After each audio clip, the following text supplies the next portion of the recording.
November of 2024 is when I went through the cardiac arrest. When she had the cardiac arrest, she passed out and they had to do CPR on her 4 times. You are a miracle walking right now. My life is going to change. Like, I'm not going to be able to be a trainer. And he was just like, no, you're just going to teach the classes that you've been teaching it, but you're going to include worship. You're going to include me into it.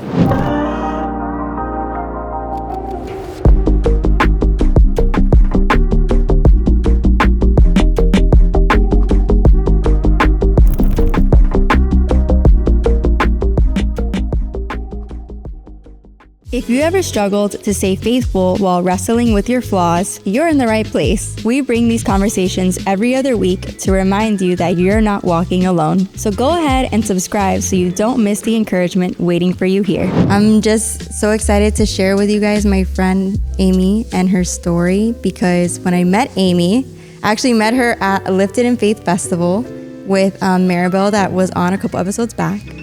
And I went to her event, which we'll talk more about later on, Pit and Praise. And I got to know her and her story, and I was like, you need to be on the podcast. Like, your story needs to be on the internet. So I just want to thank you so much for being here today, and for your yes, for your sacrifice here, for your time. And I'm so excited for everybody to hear your story. Yes. Thank you for having me again. No, we're just so honored. And also, Amy's starting a new season. She's like recording right before her birthday. Yes. So when this comes out, will be a little later, but we're so excited to have you right before your birthday in this new season. So like I was saying, Amy has such an amazing story. And your testimony really touched me about what God has done in your life, especially in the last, I would say, year and a half, right? Yes. So I just want to ask you, and just kind of get into it, because Amy told me that a year ago, right? Mm-hmm. She actually had a cardiac arrest.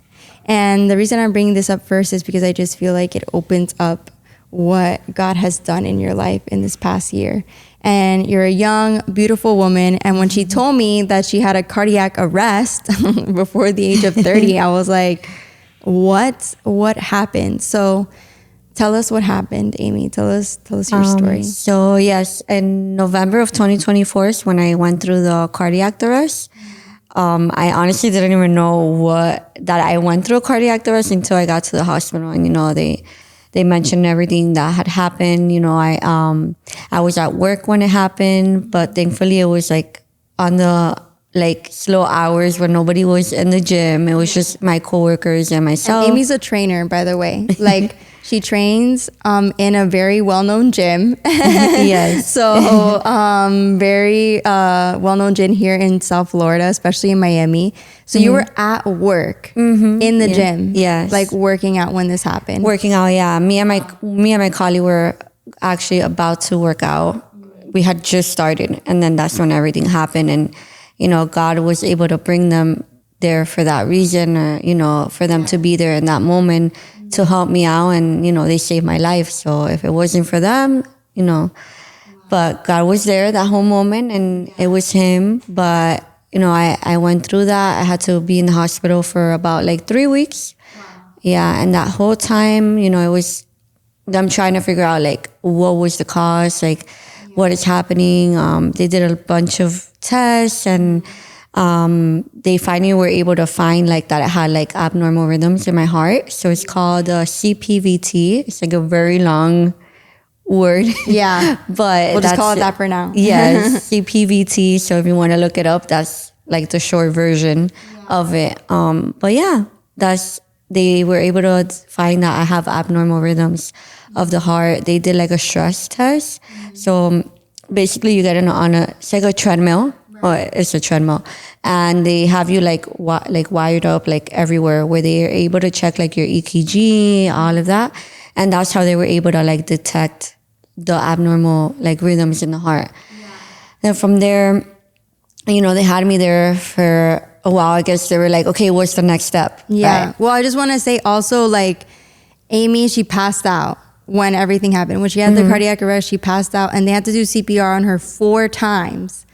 Yeah. So you are a Yeah. miracle walking right now. Like God completely just saved her life. Yes. And so they did CPR on you 4 times. Four From when you times, told me yeah. you were like unconscious, obviously. Yeah, I was and, like, unconscious. Yeah. This is what my coworker shared with me, right? In that moment, that when he gave me the CPR, I was unconscious. They couldn't really tell if they could feel any breathing, or they started to notice that my skin tone was changing, and that's when they were like, okay, we have to give her CPR. One of them was like on the phone with the ambulance, and then the other one was giving me CPR. I'm sure it was like crazy in there. They were just trying to bring me back. And I know I came back when I was still at the gym, but I don't remember that. I only remember like once I was already like in the hospital. I don't even remember getting in the ambulance or them putting the IV. Like I don't remember any of that. Yeah, I started to become a little bit more conscious, like once I was already like in the hospital room. And yeah, that's when they had me there for like a while until they admitted me into a room. And that's when they were able to like had me there for weeks, I think almost 3 weeks. And then I mean, that's crazy because like you're young, you're a trainer, so you work Yeah. in fitness, so you're healthy, like you're going, you Yeah. know? And then all of a sudden your life completely changes. Yeah, yeah, And yeah. now you're like stuck in the hospital, you know, Yeah. can't work out, can't do what you want to do, yeah, you know? it was very frustrating, like being in there for so long. I think like the whole time that I was there, the only thing that I would think about, like, because I'm very stubborn too. Yeah. And The like Lord for was me, working on you yeah, like and for your me, patience. it's like, I like if I feel good, I'm like, oh, I'm fine. Like I don't have anything going on. Like I would have never thought that it was something in my heart, right? Like in that moment, I'm like, okay, I'm good. Like I just feel a little bit out of it because I've been here, or like, you know, I feel a little sick, but I'm okay. And my thing when I was there was like, when am I going home? Every day I was like, when am I going home? When am I going home? That was the only thing that I could like process. Like I wasn't processing what was actually like happening With or- your health. Yeah, Yeah. or what had just happened, right? Like, Wow. That you just came back. Like, yeah, I was just like, I came back. Because also this is something that had been happening for like already 3 years. I would pass out and then I would come back. But it was nothing like this, you know, this last time where I was like unconscious and they had to give me CPR. Thankfully, those other times, like I would pass out and I would come back like within like seconds, and I was okay. Like I felt a little bit out of it, but you know, I was able to still like move forward. There was a few times that I did go to the hospital for it, and they just kind of mentioned like, oh, you know, you have a low heart rate, follow up with a cardiologist, but that was it. that was it. And Yeah, it wasn't anything serious. yeah. And for me, it was like, okay, in that moment too, like I was struggling having like insurance. So I had like a really sucky insurance too. But finding a cardiologist at that time for me was a little bit hard. I even remember I went to an appointment and they brought me into the room and everything. And to tell me like I guess the medical assistant came inside the room and she was like, hey, like, we can't see you. Your insurance doesn't cover this and that. And I'm like, that's crazy. Well, okay. I'm like gotta go. Like, yeah, I'm like, it's fine. I'm like, I'm fine. I'm good. I feel good. I'm like, I'll see how I can like figure this out later on. And I just went about my life. Wow. So yeah, until, you know, in November is when that was like, yeah, it was bad. Happened. Yeah. About 80% of you guys watching these episodes aren't subscribed yet. Subscribing is free, and it's the easiest way you could support this podcast so we could keep bringing these conversations to more people who need them. So if you're enjoying this one, hit that button. It really makes a difference. So now, like, you're in your life completely changed, and you're in the hospital room, and like, really, the only person that you can count on, like, is God. Like, and it's just you and God in that hospital room for you know the time that you were there. Yeah. And so, what happened, like, in that time? So, like I was saying, it was very frustrating. And that whole time, I was not processing everything that was going on, right? So. I was crying every day. I was just crying like every day. I was like, Were you depressed? Yeah, I was depressed. I think I didn't know that I was depressed, but I was. Yeah. Oh my gosh. But I was just distract myself. I was trying to find ways to distract myself. But I'm not gonna lie, in that whole moment, like I didn't even think about God until towards like the end, right? Like I've always had a relationship with God, but I had my moments where like I pushed them away. And I was in that season of my life where I had pushed him away. Like I didn't really have a big relationship with him. All those times that like I've been following God, like I didn't actually surrender. So in that moment, I didn't really think about him, even though he was there with me, right? Yeah. And like that's crazy. Yeah, yeah. He just gave you a big wake up call. Yeah, yeah. But I was in that room, and I remember I would cry and cry, or I would distract myself with like watching TV or just scrolling, which is horrible. But then one day I was just like, let me put worship music. I remember my sister brought me my headphones because I didn't even have like anything with me. And I put my headphones, I would put worship music, and I had friends that were like messaging me and like sending me encouraging like messages and like to stay positive. And I have this one friend that I've always like as a young girl, like I've always like loved this Bible verse, which is Jeremiah 29:11. Yes. So she had texted me that Bible verse. Wow. And I was like, I just like paused for a second. I'm like, okay, I'm okay. I'll be fine. At that point, they had already told me like, I'm gonna get a surgery, which I hadn't agreed to yet. Wow. They just told me you are gonna get a surgery. It's either going to be the pacemaker or a defibrillator. I didn't want any of them. I was like, I don't want any of them. Yeah, that's crazy like, to make a decision like that. Yeah, like at such a young age. And you're like, excuse me? Like for the rest of my life? Yeah, I was like, I don't even know what's going on right now. Like I was not even understanding like why I needed a pacemaker. What was the benefit of it? Like why? Like no, like I don't want it. So in that moment, they had even transferred. So I was in one hospital for about like a week and a half. And then they transferred me to like, I guess like a bigger, like they have like a bigger team of the cardiologists for the surgery and all of that. So they had to transfer me out of one hospital to the other. And and that whole time, I think it was like within days that I had to like kind of decide like, hey, like, are you going to do the surgery? Like the doctor will come in and she's like, look, this is what we're looking to do. You'll need to sign the consent. I even remember, I think before they transferred me, I had to sign the consent, but I didn't do it. So they still transfer me. Wow. And I was like, what's going on? Like, I haven't said yes to anything. Yeah. So it was very frustrating in that, in that moment when I was there. But they were like, okay, we're going to give you the pacemaker. Yeah. Because this is here to like save your life. Yeah. Like you needed it. Yeah. So they actually recommended medication, but my heart rate was always low. Like it was always in the lower side. Well, it is on the lower side. So they were like, if we give you the medication, then, you have to have a pacemaker in order to take the medication because your heart rate is so low that that medication can even like drop your heart rate. Wow. So that's where they recommended the pacemaker. But they were like between the pacemaker and the defibrillator. And I was like, okay, what is a defibrillator? Like every time that they would come in the room, I would just kind of like stay like quiet, and I'll just be like, okay. Okay. And then I'll be like, I'll call my mom, and then I'll start crying. I'm like, they want to do this, they want to do that. Yeah, like you're probably still in shock. Yeah. With everything. Yeah. But I would like grab my phone and then I would like search up, okay, like, I don't even remember the proper name, but it's like, I guess the defibrillator that they put like inside. Yeah. And I just started like reading, and I would read and I would just say like crazy things, like, like life threatening and like death. And I'm like, am I gonna die? Yeah, and you're like, oh my gosh, what? Yeah. No. Yeah, so it was in that moment, like me processing, like, I don't want either or, and it was very scary. I'm like, I don't think I want to die. So, just trying to process everything that they were telling me, and God provided an amazing doctor. I'm so grateful for her. She was very understanding, very patient with me, and she understood how I felt. So in that moment, she came in, she spoke to me, and she's like, look, this is what's going on. This is what I recommend because, this is what's going to benefit you in the long run. Like, we can't send you home without anything because your life is at risk. Wow. So I'm like, okay, I guess the pacemaker it is. Like, that's what it is. And this whole time, I was thinking that I was going to get like those like old style pacemakers that like pop out of the chest. Right. And I'm like, oh my gosh, like my life is going to change. Like I'm not going to be able to be a trainer. What am I going to do? Like I'm just going to be a potato in a cow.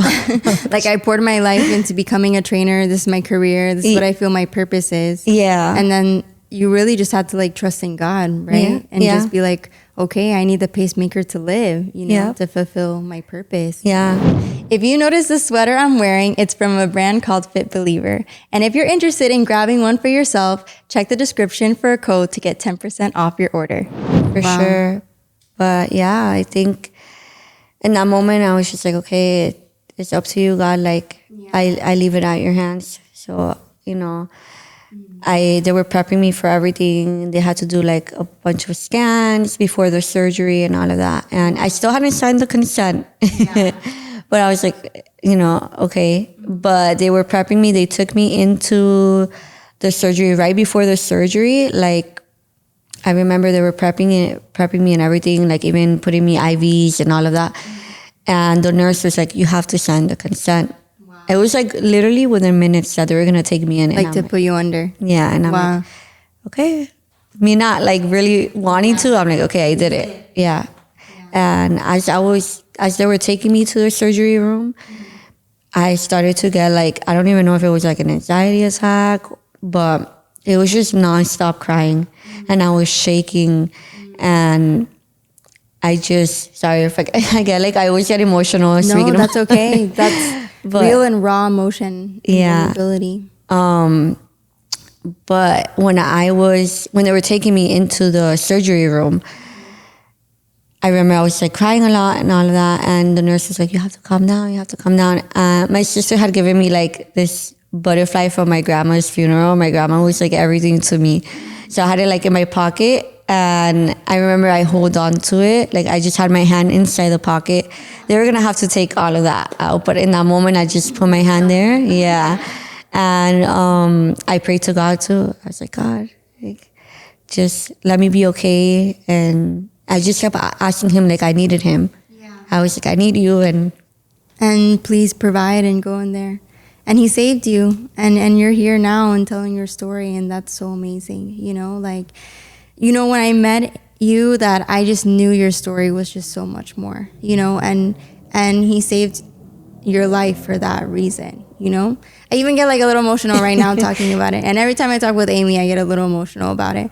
But I think just like having your life change in that moment, it's so crazy with everything. And you're like, it doesn't even seem real, right? Mm-hmm. You're young, you're fit, you're healthy, and then all of a sudden, like, your life changes. But in the midst of that, like, God was with you through everything. And he saved your life, like, to come back after needing CPR 4 times. I mean, Amy told me that the trainer, your friend, that was doing CPR was so scared that he was going to break her ribs because of how hard, like, he was pushing her chest to, like, come back, you know? And God saved you. And look, like now you're telling your story on Faithful and Flawed and just to come back from surgery. So you have the surgery and you wake up and now you're like, wow, I have this pacemaker. What do I do now? You know, like you have to recover, but your life, your career is in fitness and like you need recovery time before you go back. What did you do? So they sent me home. Actually, I had to wear a life vest for like, I think like 2 weeks. It was like this big thing that basically it detects like if there's anything wrong going on or happening. No, I had to take it home. Oh, wow. Yeah, I had to take it home. It was like this big thing, annoying. I had to wear it under my clothes. And basically like it shocks you if it detects like anything like abnormal happening. It will shock you. It's kind of like the shock that they give you. But yeah, I had to have that for like 2 weeks. I think I only wore it for like 1 week. Sorry, doc. But yeah, I was over it. That's okay. But yeah, they sent me home. I think I was home for like a week recovering until I finally went back to work. That's crazy. Yeah. Like a week recovering and then going back to work for fitness after having a heart, like a pacemaker surgery. Yeah. Wow. Yeah. And then you started to get back into work.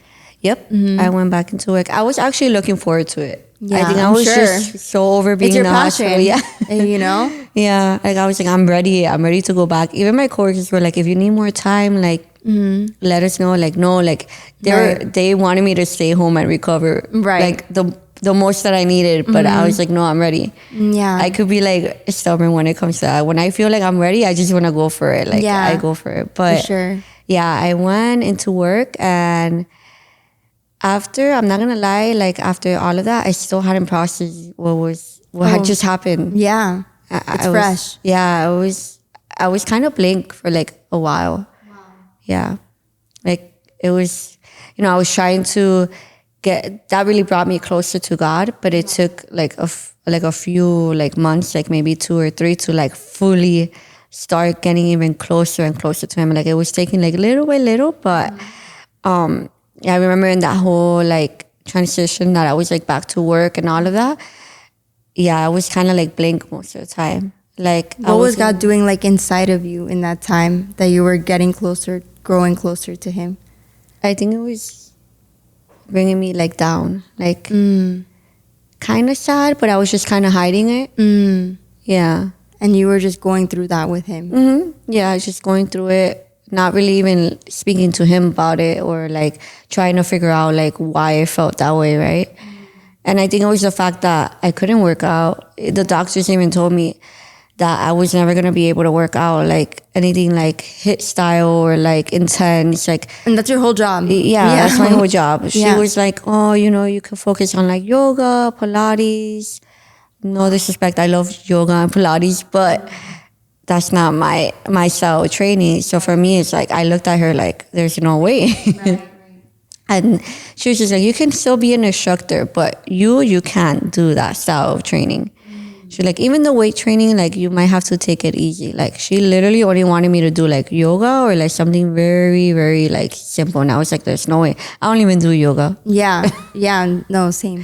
But that's crazy. So, but in all of that, right, you go back to work and it's hard. You're sad, you're depressed. Like, you're like, where am I going with this? And then you come up through all of that season with Pit and Praise. How did that come about? So I got baptized in January. So like a month or almost 2 months after it had just happened. So I decided to get baptized. Yeah. So 2 months after your surgery, you get baptized. Yes. And you're growing closer to God. Yes, I'm growing closer to him. And then I started to face like challenges at work.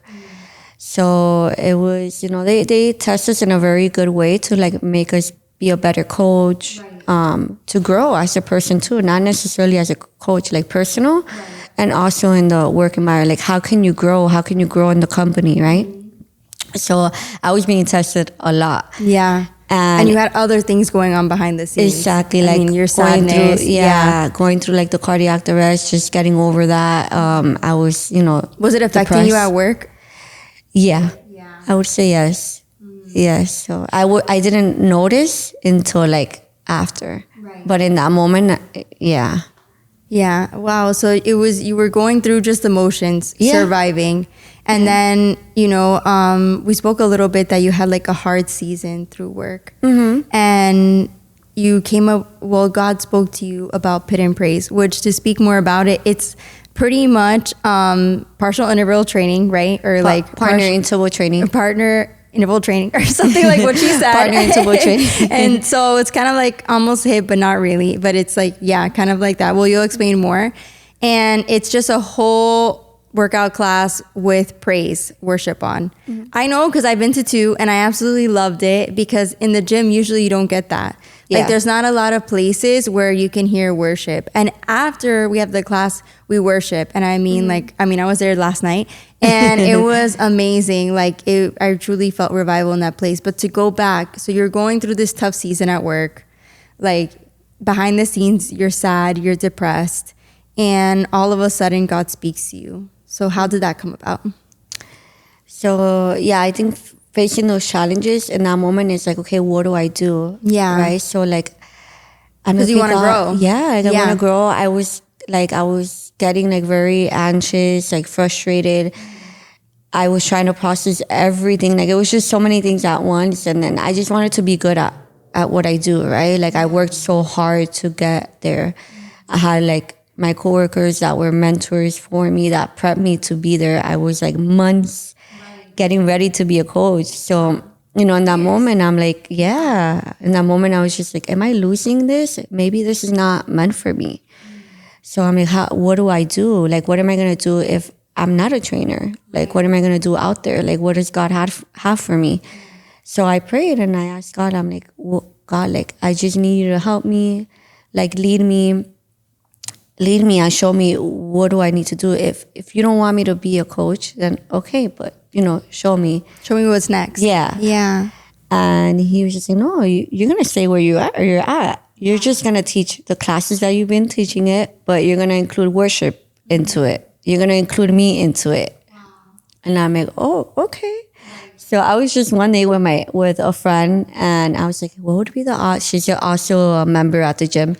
I'm like, what would be the odds if I do like our classes and I include like worship music? And she was like, that would be amazing. We can invite the church. We can spread the word. And I'm like, okay. So I did the first one on Good Friday. That was the first Pit and Praise. Wow, amazing. Yeah.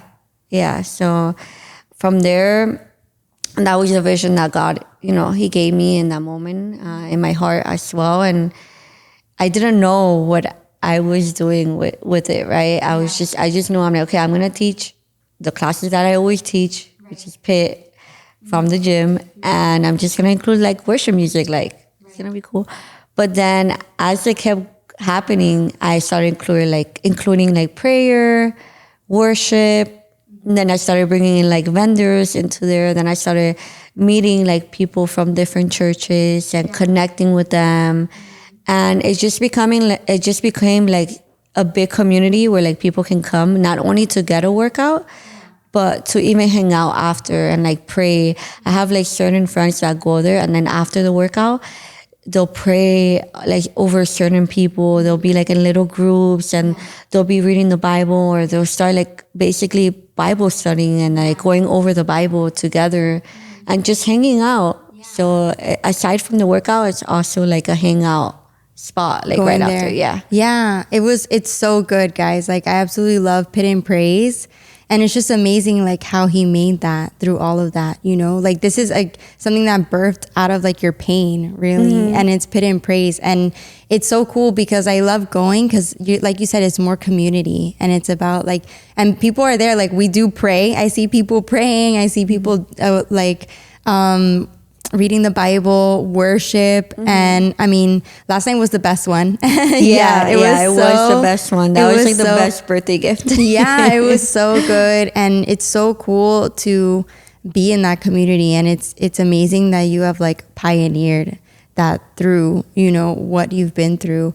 And I just want to go back, to everything that you've been through, like in the past year or so, and going through Pit and Praise. I want to talk about like, I feel like with everything that God does, whenever he calls us to do something, he also takes away things in us that cannot go with our calling. I mean, I know he definitely did that with being Faithful and Flawed. Yeah. So what process did you have to go through inside of yourself to like get back to going to Pit and Praise? Like, did he work on your identity, on your image, because you couldn't work out for a long time?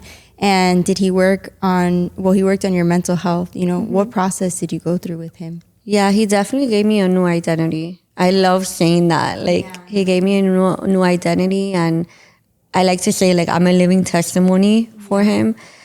And in that process, he definitely gave me a lot of healing because I was very hurt from a lot of personal things and also like from work, right? Like, I'm a type of person that I like to be, I guess, a perfectionist, but I know we can't be that way. Like, nobody's perfect, but I just want to do everything right. Yeah. So like being told, like certain things, or that I'm not doing the right thing, or maybe I'm like lacking, or like not being motivating, or, my energy has like, maybe I brought myself down and I'm not being positive. Right? I'm like overthinking too much about everything. And as a trainer, you have to be like that. Like, you have to be motivated. Right. I kid you not, last night, like, that's what was keeping me going. The motivation of my new friend, my partner, Gloria. Yeah. And then also like the trainer that was walking around. I was trying to like hide me, like putting down the weights. And he was like, no,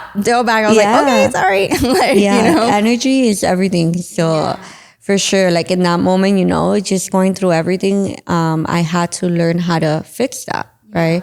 I had to find like the old Amy, because there was an old Amy that was always happy and cheerful and positive growing up, like not thinking negative, like, and, I unfortunately, I went through a lot of things that took that away. Like, I went through insecurities, like I went through self-doubt and just overthinking a lot. And I went through a lot of things. So in that moment, God gave me the healing. He opened up my eyes and my heart, and he gave me peace. He gave me a lot of peace, because I would get so frustrated if things wouldn't go right. And now it's just kind of, I'm like, okay, God.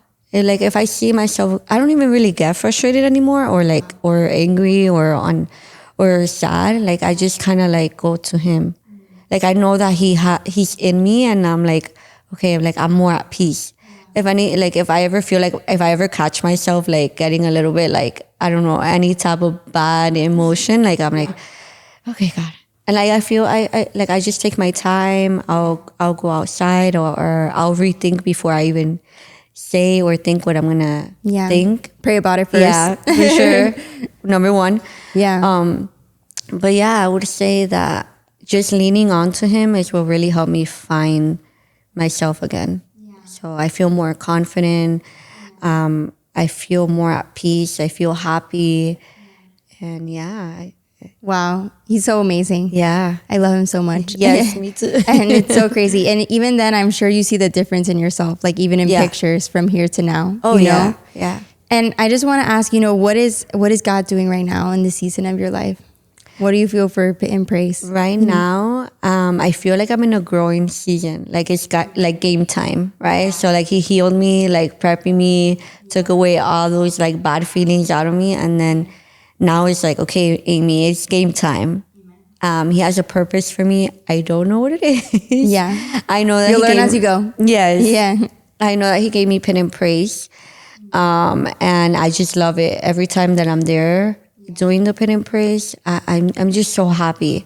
And I know, I guess, because his presence is there, and like I'm able to allow people to feel his presence too, or people that maybe don't have a relationship with him or have pushed him away, and that they're able to connect again with him, or some people that want to know about him, that don't know anything about him, and they're like, okay, I want to build a relationship with God, So I feel right now in this season, like it's about, like it's a reaping year for me. Like it's not about sowing. So like not feeling sorry for myself, like being focused and just being ready, being intentional. So I want to make sure that I'm like staying focused and working hard and working for him, like everything about like around him. So I'm praying right now a lot to be able to, make sure that I'm leading the right way through him. So, amen. And I definitely see that. I know you're planted in a church, in a local church close to where we live. Yes. And you're getting, you have your community, and it's so important to have that great church and everything. And I know that God will keep moving and keep going. And I'm so excited to see it. And I'm so excited for everybody to follow along. Yes. We're going to put in the description Amy's page, Pit and Praise. So if you're in South Florida and you want to go to Pit and Praise, make sure to look at the description so that you can see where it will be located, what time. It's once a month, right? Once a month. Once a month, usually on Fridays, Friday nights. And I highly encourage you. I will be there. So if you need a friend, you can count on me. And I'm so excited to see what he will do. We'll have to see in a year. Come back and say for sure. where Amy is in a year. Yes. And I just want to thank you so much for being on today, for sharing your story, for being vulnerable. And I just really feel in this moment, if you could just pray us out for this episode. Yeah, for sure. Amen. Sure. All right. Father God, thank you so much. Thank you for the opportunity that Christina just gave me to be able to share my testimony. I just want to pray out, and I want to share for everybody out there that might, be feeling alone or confused or lost. allow them to be able to seek you, Lord. Allow them to be able to be touched and to be able to want to know more about you, Lord. And through this episode, they're wanting to know a little bit more about you, and that they're able to find connection or a good community, Lord. Thank you for everything in Jesus' name. Amen. Amen. Thank you so much. That was beautiful. And thank you so much for listening today, our Faithful and Flawed community. If you need community, if you're here in South Florida, just like Amy was saying in prayer, comment below. We want to connect you with Pit and Praise and with Amy and what is she doing in the fitness community, just like we did with Maribel. And comment below what part of Amy's story really touched you today. I just want to thank you. I just honor you today for telling your story. There's more to come. Yes. And thank you for letting us be the first podcast that you're on. Yeah. I know there's going to be more. And I'm so excited to see what God will do in your purpose. So make sure you like and subscribe, fam, and share it with a friend who may need to hear it. And we'll see you next time.